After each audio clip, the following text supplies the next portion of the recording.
What is going on YouTube? It's Andreas here from Symmetry 4-wheel drive and welcome back to the channel. Today's episode is going to be a quick one, but I think it's going to be a very important one, and we are answering a certain question, which is, does my Landcruiser 80 series flex more in the rear with the sway bars connected or disconnected? And last time we were here, I didn't fully flex out that new superior engineering suspension, so today we're going to fully test that.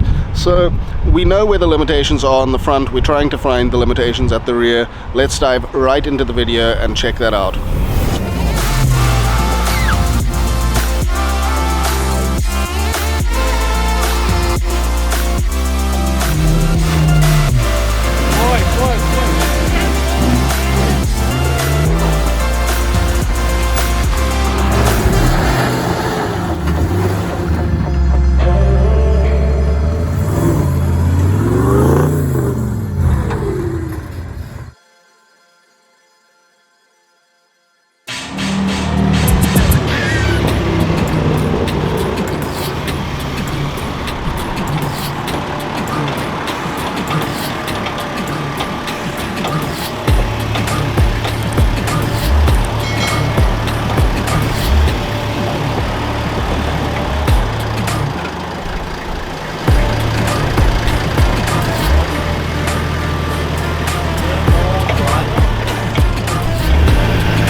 So we've got the car flexed up now at the moment, and we are finding some interesting stuff. So firstly, we are not getting full droop at the rear because how my sway bar is mounted here, the sway bar needs to be mounted lower. So we'll use these two holes because I don't know if you'll be able to see, but the sway bar is binding on the lower control arm bolt, so the sway bar is limiting the rear flex, but in a different way than I imagined.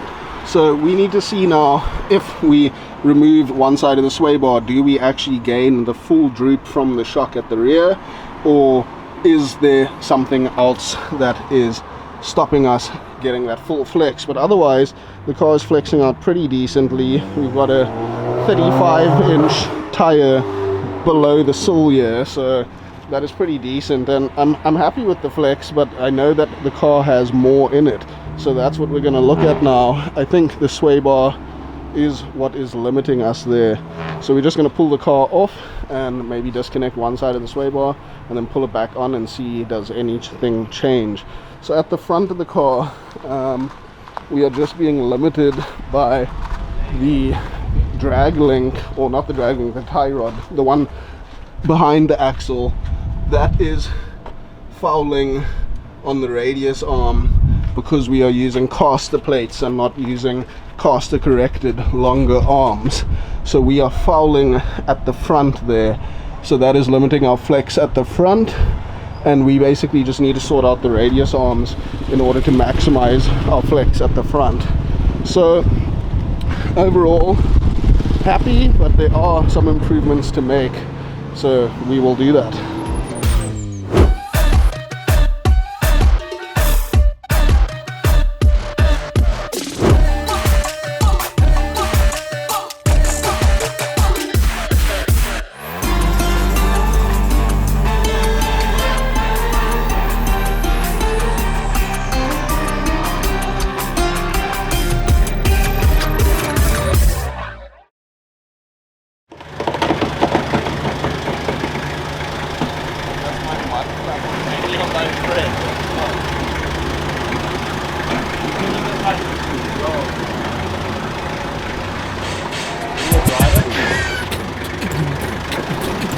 Come. And passenger. Straight. And a little bit passenger. Just keep going. So now you're at the point where you were last time.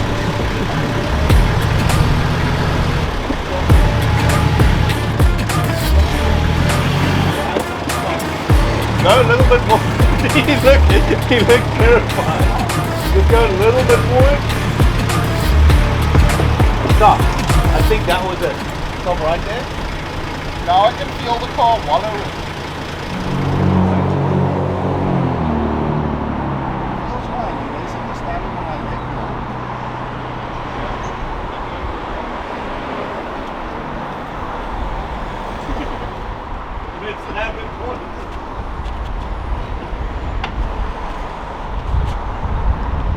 So the short answer is yes, the car flexes better without the sway bar. We do gain some extra travel and we do end up touching the bomb stop on the other side that is tucked, and as you can see that 35 is very tucked in there. So we're touching the bomb stop on this side and we are almost maxed out on the shock on the other side, but this ramp is a bit short, so to speak, and not steep enough, quick enough, and our front is binding. So basically we need to figure out a thing on the rear at the sway bar here, maybe lengthening this bracket, going with a different sort of mount, or doing disconnects or something like that for off-road driving. But we'll look into it a bit further. But basically that's what I wanted to find out was, yes, the sway bar was limiting the down travel at the rear, and yes, the sway bar was binding. It was binding on the bolt for the lower control arm at the rear here. So we're going to look into that further and come up with a solution. We just finished up our flex up session and I'm making my way home now. We got all the info and data that we needed for both cars for the changes that we want to make. It's always super interesting seeing what your suspension does under different circumstances and what you can do to improve it. And in my case, there is a definite binding and contacting happening with the rear sway bar on the lower control arm bolt. So I can definitely improve by either lengthening the bracket that attaches to the sway bar to the chassis, or by making a quick disconnect system that we can then disconnect the rear sway bar when off-roading. The only thing with the 80 series that I'm unsure of is if the sway bar will stay captive easily enough for you to run a quick disconnect that will allow the sway bar to be out of the way from the terrain and the car and all the moving parts like the control arms and things like that. So I just need to do a bit more research and see what I can do there. But the positive thing is that we've identified what is limiting the travel and the droop in the rear, and we have some options of improving that and eliminating that issue. So I'm feeling positive and feeling happy to have found what's going on. And with the 10.5-inch travel shocks that I have at the rear from Superior in the 80 series now, those shocks are ideal in my opinion to get a good amount of down travel while still maintaining the factory amount of up travel. I'm just gonna maybe bump stop about 10 millimeters just to make sure that under hard big bumps the shock can't bottom out. But basically I don't need to change bump stops at all almost with those 10.5-inch travel shocks from Superior. So I can't remember off the top of my head what the closed and open length is, but with 10.5 inches of travel in that shock I can maintain the right amount of up travel, the OEM amount of up travel, while still gaining a lot more droop over factory. So overall super stoked with the setup and some minor adjustments, tweaking, things like that, and we should be able to get a really solid setup going in the rear. And like I mentioned earlier, the front, mainly the radius arms, but there is a lot of work that can be done to maximize flex at the front, and that will be another job on its own. But otherwise the car is performing very well, and with some small tweaks and improvements it can be just that much better. So I think that is going to do it for us today. Just about to pull onto the highway now, and if you haven't already, please consider subscribing to the channel. I hope you enjoyed this little suspension update on the 80 series, and yeah, we'll catch you again soon in the next one. Cheers.